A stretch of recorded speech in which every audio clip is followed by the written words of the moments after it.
Welcome to Below the Line, where we talk about working in Hollywood from the crew perspective. My name is Skid. I'm a former assistant director and your host. Quiet on the set. Today, we're talking about The Old Man, which a couple of months ago concluded its first season on FX. Returning to the show to talk about this series is Propmaster Scott Buckwald. Scott, great to see you again. Always good to see you. Really great to be here.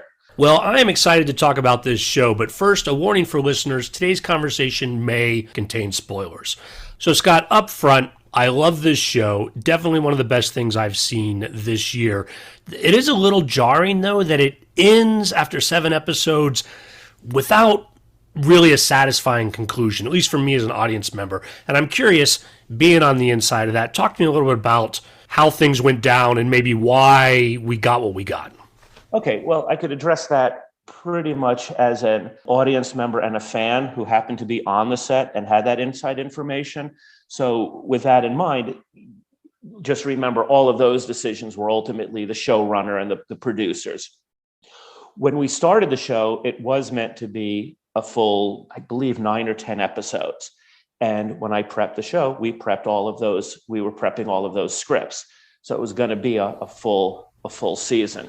And Scott, I want to check in with you. This was some time ago. If I recall correctly, way back in season 5 of the podcast, you and I met in person to record an episode about props. We went to the ISS prop house, met with Greg, and you were working on this show at that time, back at the start of 2020. Yeah, and at that point, we were just about to start filming. I got the call for this in August of 2019, and it was the same producers that I had worked with on Queen of the South, and they were bringing me aboard this. So I had been prepping this now since, well, I guess September of that year. It was a very big show. We had a lot going on. By January of 2020, when you and I sat down last, we were very deep into plans of going to Morocco, which a lot of the show, if you know, takes place in Afghanistan. And we were shooting a lot of Morocco for Afghanistan. So we were doing regular production meetings. By January, I had already started making my plans for Morocco. I was going to be the only person from the US prop department going. And I was talking to a prop person from England, as well as some prop people, such as they are from Morocco. So COVID came along and shut you guys down, as it did everybody, for a period of time. Right. COVID, it's so strange looking back on this now, how COVID was this mystery and we were all wondering what was going to happen. The executive producer and production designer were in Morocco at the time, working as our advance. This now is the first week of March of 2020. And we're doing all of our export labeling, all of our paperwork to ship things overseas. I had rented, oh my God, hundreds of thousands of dollars worth of prop weapons. We were doing major military scenes. Everything was starting to get shipped. Parts of my kit had been crated and boxed. At this point, I believe the LA production was shut down, but not shut down for COVID, shut down because we are now into getting ready to ship out mode. And I remember just having such apprehensions and not wanting to go to Morocco, mostly because I wanted to take members of my crew, and I felt very uncomfortable just going with the crew that I was going to be getting in Morocco. I was not happy about that. But now we start hearing how this virus is getting worse and worse and worse. And I'm talking to the first AD, Jeff Hansen. We were thinking, this isn't going to happen. This is going to happen. This isn't going to happen. It's going to happen. And it really seemed like something from some apocalyptic movie, especially in the production office. And then on the morning of Friday the 13th in March, we get this word that it's shut down, that the airports across the world are starting to shut down. They are frantically trying to get in touch with the line producer and the production designer to get them out of Morocco, with this fear that if the airports closed down, we were going to have a real situation getting them out. They finally get in touch with the both of them. I remember hearing that the production designer had a bang on the line producer's hotel room door at like 3 a.m. They run out of the hotel, get a van from, I think they were in Marrakesh, and they had to get a van to the airport in Casablanca. and get the last flight out. I mean, it was really something from a movie. Wow. And from Casablanca, I believe they flew to London, from London to New York to Los Angeles.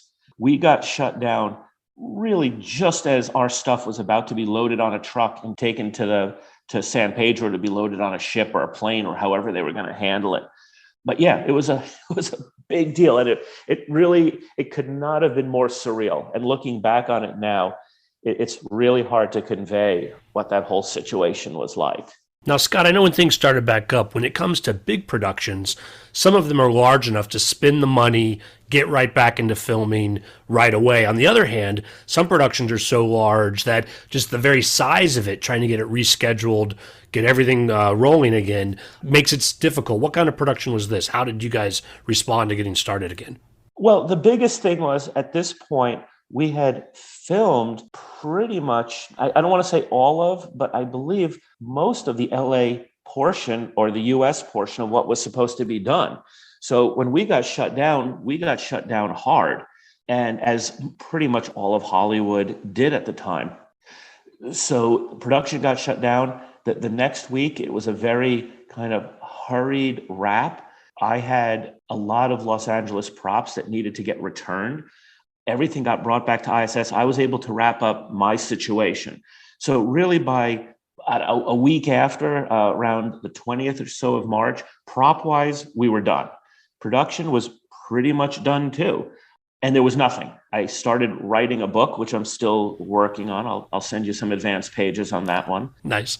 But it was great. I mean, in some ways, I had March to spend unlimited time with my family. My son, who had just we had his college graduation. He graduated from USC Film School, and we were all extremely proud of that. We had his graduation party the week prior, right before all of this went down. So he had an apartment that he was supposed to move into, got canceled. He was back in the house. So I got my little boy back with me for another year and a half. And then by around July and August, I start getting calls from production that it looks like we're going to be starting up again. Or maybe it was June or July. What they had to do is they decided to go up to, I believe it's Blue Cloud Ranch in Santa Clarita, and they were going to build our Afghanistan village in Santa Clarita. Never, ever have I been more unbelievably impressed with the job of a production designer and her art department than I was when I walked onto that set. This was not taking existing standing sets and just adapting them with some signage. They went into the hills and built a whole entirely new section of those stages. That area in Santa Clarita had already shot things like American Sniper. So there was an Iraqi/classic Middle Eastern village, which we did shoot. But further up the road, and the set is there now, everything you see, all of those scenes when we go to Hamzad's house, all of those exteriors, all those scenes of people walking in the streets, none of that existed. And Julie Burkhoff, the production designer, built all of this out of her head. And I'm sure her money situation was minimal because I don't know how many millions of dollars were lost by no longer going in Morocco because there were already sets in Morocco. I lost, I don't know how many dollars worth of all of the ammunition that I had purchased from France. We had to use a French armorer to work under my direction. All of that ammunition had already been shipped to Morocco, and that's a one-way trip. So once that ammunition was sent to Morocco, there's no sending it back. So production had to eat that. Restocking fees on thousands of dollars worth of automatic military machine guns and military gear and so forth. So an entire set was built during lockdown in an area that is extremely hot, construction guys having to wear masks and goggles at a time when COVID was at its worst. We come back in September and we go into full rehearsals. I remember taking my first trips to this village and it was just unreal. And you know, keep in mind, I've been doing this for 30 years. I did the Prestige on the Universal backlot where I saw that turned into 1890s London. I've seen many an impressive set. Nothing blew me away like this did. And once the set was dressed, once the decorator and his team had their way with it, it was amazing. And then once we finished it with propping, where we had all of these Afghani rebel soldiers with guns over their shoulders and the horses and the dogs and the animals in the street, I could not have been closer to being to Afghanistan short of this.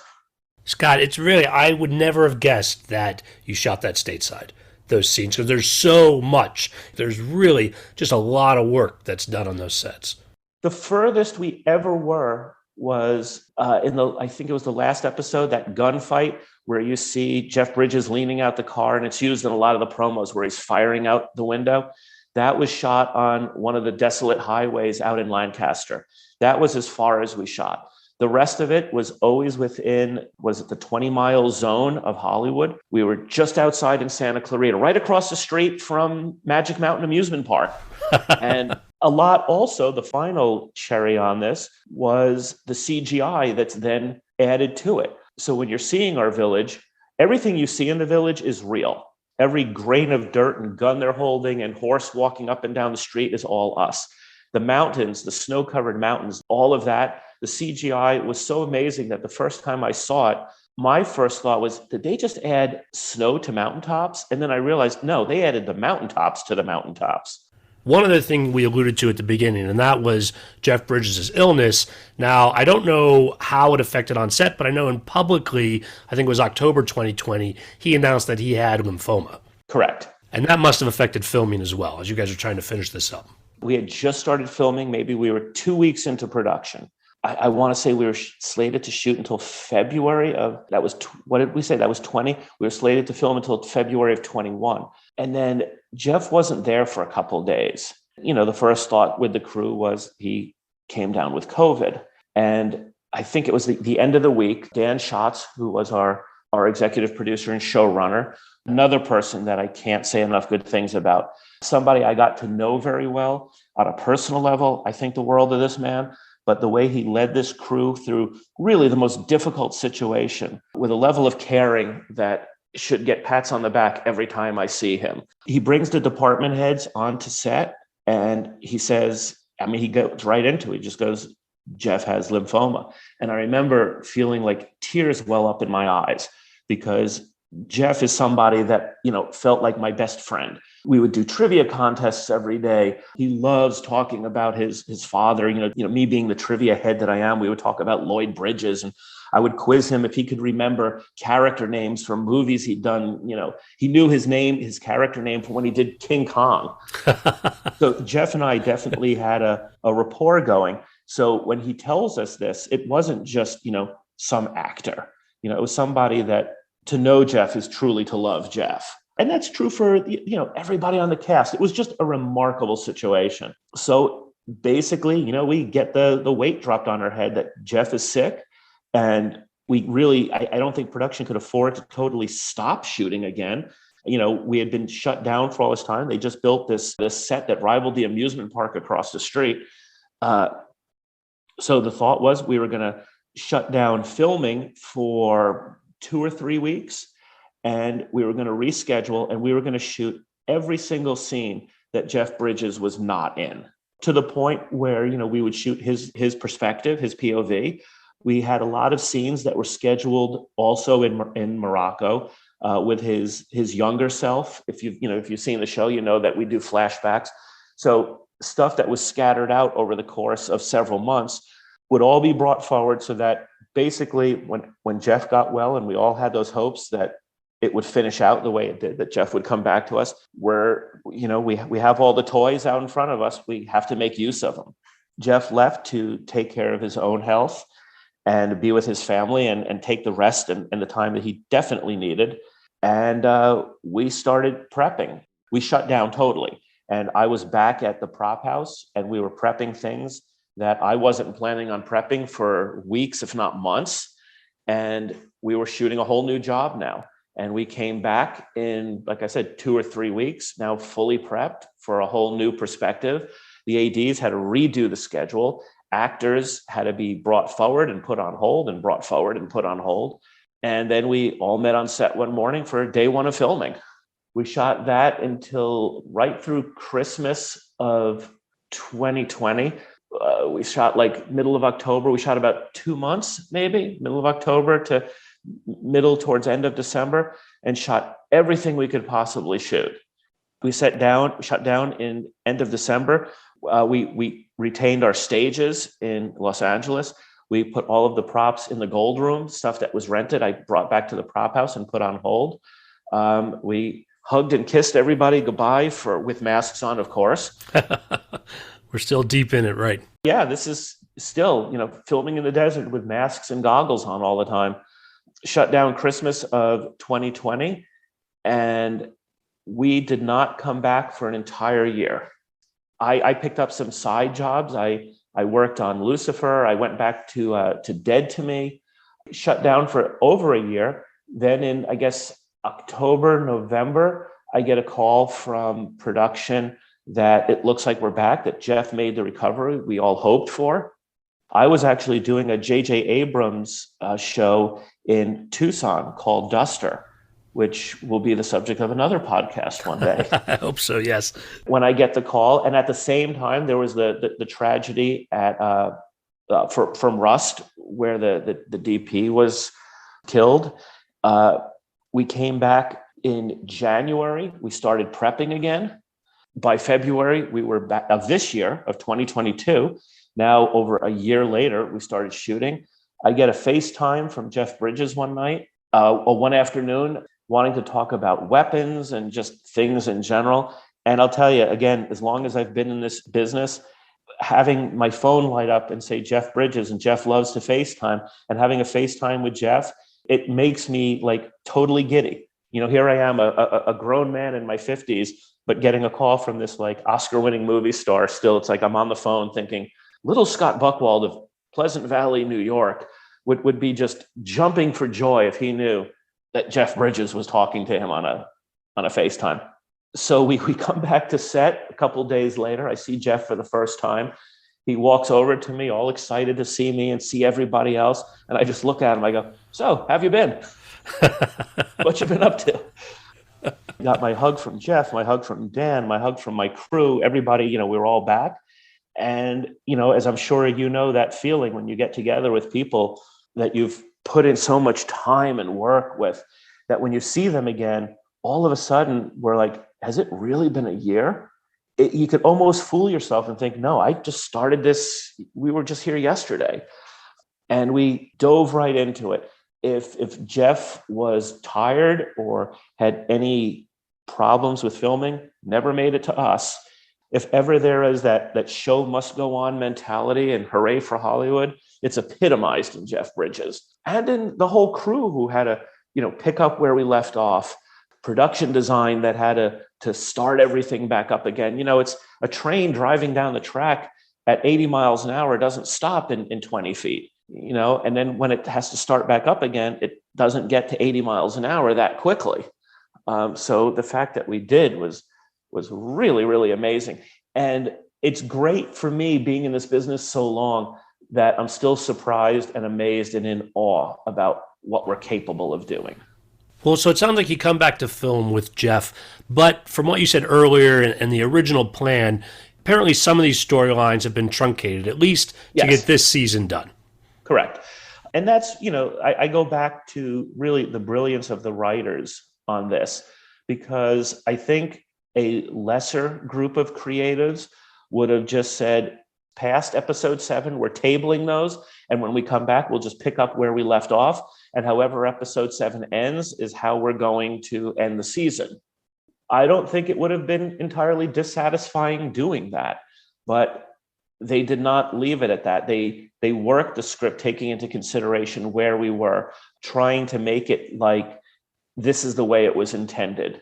I think for a lot of the audience, it's a lot of stuff of, if you didn't know what went into it, you wouldn't know what you're missing. And I think they pulled that off brilliantly. I know that as I was watching the show, I never felt cheated. You could, yes, does it end abruptly? Yes, but, does it end abruptly maybe in the spirit of the classic cliffhanger?